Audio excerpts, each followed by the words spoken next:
বেগুন ভর্তা তো সবারই প্রিয়, আর একটু পুড়িয়ে ভর্তা করলে খেতে আরও ভালো লাগে।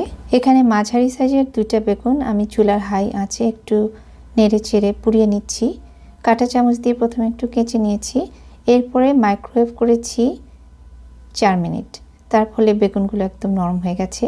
পুরো কাজটা কিন্তু চাইলে ওভেনে 450 ডিগ্রি ফারেনহাইটে আধা ঘন্টা রেখে দিলেও হয়ে যাবে। এরপরে একটু ঠান্ডা হলে বেগুনের খোসাগুলো ছাড়িয়ে ম্যাশ করে নিব।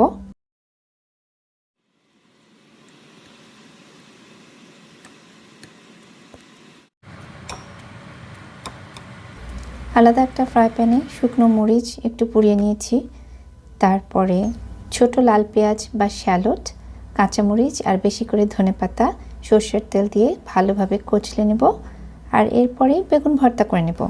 বেগুন ভর্তায় আমি সাধারণত অল্প একটু চিনিও দেই, এটা সম্পূর্ণ অপশনাল, না দিলেও চলে।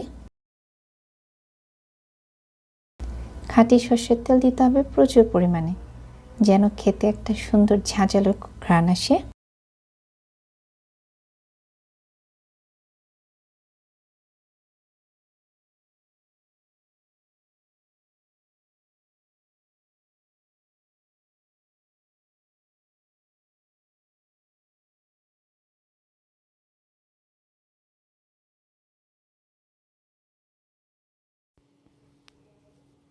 গরম ভাতের সাথে দুর্দান্ত।